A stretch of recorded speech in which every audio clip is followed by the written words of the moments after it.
Il a tout connu, tout vécu, l'âge terrible de l'adolescence, il le raconte, c'est une merveille. Riyad Sattouf, voici l'arabe du futur numéro 5. Bonjour Riyad. Bonjour Patrick. C'est une jeunesse au Moyen-Orient, cette fois-ci c'est 1992-1994, le 5e tome, et c'est à chaque fois tellement attendu, parce que là, il se passe encore plein de choses dans cette enfance qui vous balade entre les deux rives de la Méditerranée.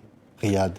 Oui, c'est vrai, l'Arabe du futur, c'est l'histoire de ma famille, en fait, donc de mon père qui était d'origine paysanne syrienne musulmane et qui avait pu aller à l'école et donc était devenu docteur en histoire à la Sorbonne et qui, plutôt que d'aller enseigner à Oxford comme on lui avait proposé, avait préféré aller voir les dictateurs, notamment Kadhafi et ensuite Assad en Syrie. Donc c'était en nous emmenant avec lui. Donc c'est vrai que voilà, ça raconte toute cette histoire familiale de ce père fasciné par la toute-puissance, les dictateurs, les coups d'État. Il rêvait de faire des coups d'État, voilà. Oui, à un moment donné, d'ailleurs, il s'en va, ou alors quelque part, il y a un secret. Il se passe plein de choses, Riyad, dans cette vie. Oui, l'Arabe du futur, ça raconte aussi, comme ça, le parcours d'un personnage qui est ce père qui était pour le progressisme, en fait. C'était quelqu'un qui était pour la modernité, pour l'éducation, mais aussi qui avait encore vraiment en lui cette part de superstition, de tradition qu'il n'arrivait pas à lâcher. Et donc c'est ce conflit qui a marqué toute ma famille, que je raconte dans cette série. Oui, Lovecraft, ça vous dit quelque chose, ça? Hein? Ne le prononcez pas très bien, Patrick. C'est pas l'Overcraft. Overcraft, c'est un avion qui vole avec au-dessus de l'eau. Lovecraft. Lovecraft. Howard Philip Lovecraft. Yes. Alors maintenant, on va tout faire le reste en anglais, Riyad, parce que c'est important à l'international. No problem. Let's do it. Hein? Okay. I'm a big fan of Howard Philip Lovecraft. He's a great actor. Oui. Alors, ce qui est incroyable, c'est que ce personnage se fascine pour le paranormal. Il y a quelque chose qui l'amène à chercher ailleurs, finalement. Alors c'est vrai que ce volume de l'Arabe du futur explore la période de l'adolescence. Et les ados, en fait, pour moi, sont des sortes de créatures paranormales. C'est-à-dire, si on réfléchit à ce que ça fait que d'être un adolescent, c'est le moment où on quitte l'enfance, où on quitte cette espèce d'état un peu... où on a grandi, mais on est une petite chose pour prendre la forme de l'individu qu'on va avoir pour le restant de notre vie. Mais en quelques mois, le corps subit des changements très puissants. Et c'est pas étonnant que les ados aiment tant les histoires de fantastique ou de magie. C'est quelque chose de magique quand même à l'adolescence. Oui.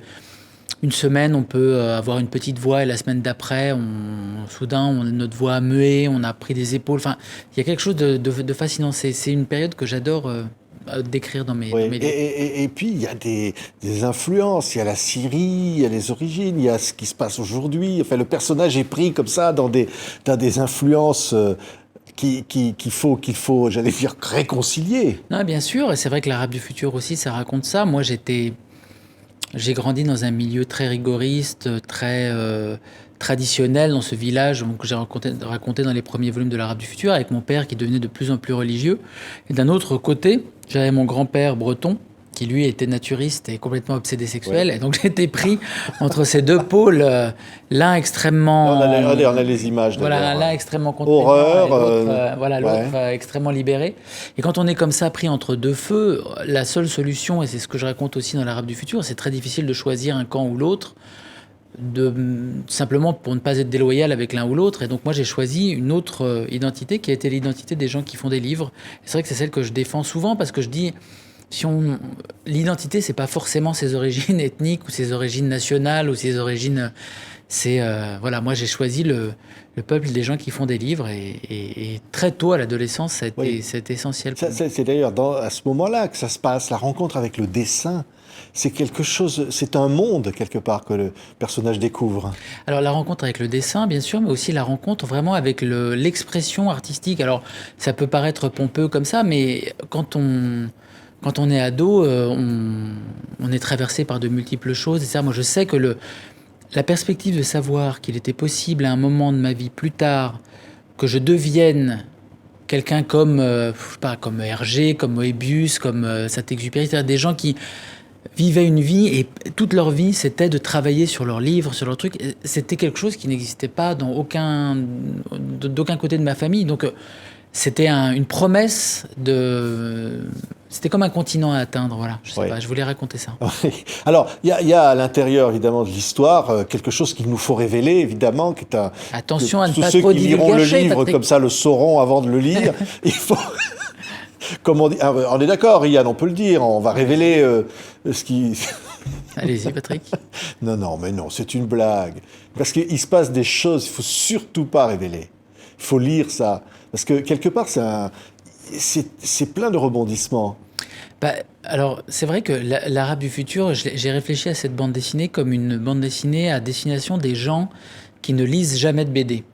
C'est vrai que ma première lectrice de rêve, entre guillemets, c'est ma grand-mère bretonne. J'ai voulu faire cette bande dessinée en essayant de faire une bande dessinée qu'elle aurait aimé lire. Elle qui n'aimait pas la BD, qui savait pas s'il fallait lire le texte ou regarder le dessin en premier, qui trouvait que la BD c'était pour les ados attardés ou pour les enfants, etc.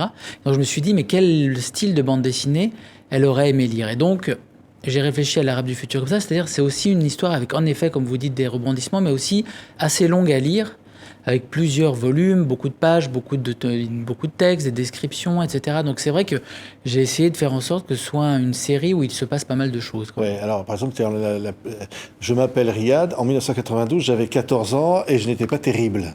Voilà, ça c'est un bon résumé, hein, Riyad. Hein. Chaque volume commence par une sorte de... Non, mais à l'époque, vous n'étiez pas... À l'époque, vous n'étiez pas terrible. Merci. C'est j'ai vrai. changé aujourd'hui, vous voulez dire. On le voit d'ailleurs. C'est vrai. C'est vrai, vous avez beaucoup changé. Je suis mieux dans ma peau. C'est mieux. Hein. Et donc, c'est quand même traduit dans 22 langues. Ce qui est incroyable, c'est presque universel. Votre vie est devenue universelle, Riyad. Je crois que montrer le monde à hauteur d'enfant ou à hauteur d'ado, c'est quelque chose d'universel chez l'être humain. Parce que même s'ils prétendent qu'ils ont oublié leur enfance ou qu'ils se rappellent plus tellement de leurs années d'adolescence, tout le monde, les gens se rappellent bien plein de choses en fait. Et que c'est vrai que dans l'Arabe du futur, le choix que j'ai fait au départ d'essayer de montrer les choses sans jugement, en montrant simplement les faits des personnages. Il y a des personnages odieux dans l'Arabe du futur, mais quand on a un petit enfant, on ne se rend pas compte forcément des choses odieuses que peuvent dire les adultes. On a tous, je suis sûr, parmi les gens qui nous regardent, des tontons ou des mamies qui disent des trucs horribles à table et on les aime bien quand même parce que c'est notre mamie ou notre tonton. Mais quel chemin ça prend d'avoir conscience de ce qu'ils disent, de la façon dont ça nous a construit. C'est aussi de ça que ça parle l'Arabe du futur. Ouais, et il y a ça aussi, tiens, je vous le montre. Hein, parce que ça, c'est le dernier album de Reporters sans frontières. Belle cause, évidemment, que de défendre la liberté de la presse, sans dessin pour la liberté de la presse. Mais au-delà de ça, il y a toute votre vie. Il y a des photos, il y a des souvenirs, il y a les premières planches, les premiers dessins. C'est émouvant. Merci. Ouais. Non, c'est vrai que quand Reporters sans frontières m'a proposé de faire cet album, j'ai dit oui tout de suite. J'étais extrêmement honoré. Déjà parce que je me vis pas du tout comme étant un reporter ou un journaliste. Ouais. Et aussi, voilà, en plus, je sais que pour moi, la France, ayant grandi en Syrie, dans ce petit village, pour moi, la France, avant toute chose, c'était le pays de la liberté d'expression, l'endroit où il y a une tradition artistique, une tradition de débat, je sais pas, de bouillonnement intellectuel. Et donc voilà, si ça peut aider à préserver ça d'une manière ou d'une autre, je serais très honoré. Oui, et puis si je vous dis très à table, ça c'est au profit extraordinaire des Restos du Cœur. Oui, tout à fait. Avec la couverture, le dessin de cette couverture, c'est ça aussi le dessin, ça peut servir à ça, Riyad. Mais bien sûr, mais c'est vrai que d'ailleurs en plus c'est un livre excellent qui recueille c'est un recueil de nouvelles de 13 écrivains et moi j'ai eu l'honneur de pouvoir faire la couverture, c'est au profit des Restos du Cœur. Un livre, 4 repas. Ouais, c'est bien. Vous croyez aux fantômes, Riyad? Tout à fait. Bon. Non, ça dépend, à certains types de fantômes. Je crois à la persistance intergénérationnelle des névroses. Et je pense que c'est ça, le fantôme. C'est vrai, il faut être un peu névrosé pour dessiner, pour inventer, raconter des histoires. Non, je ne sais pas s'il faut être névrosé, mais tout le monde est névrosé déjà. Parce que c'est un mot qui est très galvaudé maintenant, mais les névroses, c'est simplement on a des sentiments inconscients non assumés qui nous pourchassent et qu'on peut éventuellement transmettre à nos enfants. Et c'est de là que viennent les fantômes, justement. Et on est tous accompagnés par des fantômes. Vous aussi, j'en suis sûr. Oui, oui. Esther, elle en a aussi des... Bien sûr, oui, bien sûr. Ses cahiers. Bien sûr, oui. Les cahiers d'Esther, ça continue. Et c'est mon autre série, donc inspirée d'histoires vraies de cette jeune fille qui s'appelle Esther. Ouais. Vous dédoublez, hein? C'est deux phases. L'Arabe du futur, Esther. En fait, est-ce que c'est un dédoublement? Je crois que c'est un intérêt vraiment personnel en tant qu'être humain. C'est-à-dire, Les Cahiers d'Esther, j'ai fait cette série parce que j'ai rencontré cette jeune fille qui était très volubile et qui me parlait de sa vie. Et en tant qu'être humain, ça m'a intéressé de voir comment elle voyait sa société, comment elle voyait le monde, le futur. Je voulais en savoir plus, donc j'en ai fait cette bande dessinée. Puis ça me permettait de me comparer de comparer son expérience avec celle qui avait été la mienne et que je raconte dans l'Arabe du futur, notre deux jeunesses à 30 ans d'écart. Ouais. Ce qui est beau aussi, c'est cet échange de culture. Au fond, il y a une sorte d'humanisme qui se dégage de cette histoire. Eh bien, écoutez, ça me fait très plaisir que vous disiez ça parce que je ne suis absolument pas croyant. Je n'ai jamais été croyant et je ne crois qu'en l'être humain. Exactement. Ouais. Alors humaniste, on va dire. Alors, Humaniste, tout à fait, ouais. oui, c'est vrai. Ouais. Merci. Riyad Sattouf. Voici l'Arabe du futur numéro 5. Une jeunesse. Vous êtes éternellement jeune, Riyad. Merci, Vous Patrick. n'avez pas changé. On voit les dessins, c'est vous. Vous êtes toujours pareil. Ça me fait plaisir. Je reviendrai plus souvent. Merci, Riyad Sattouf. Merci à vous.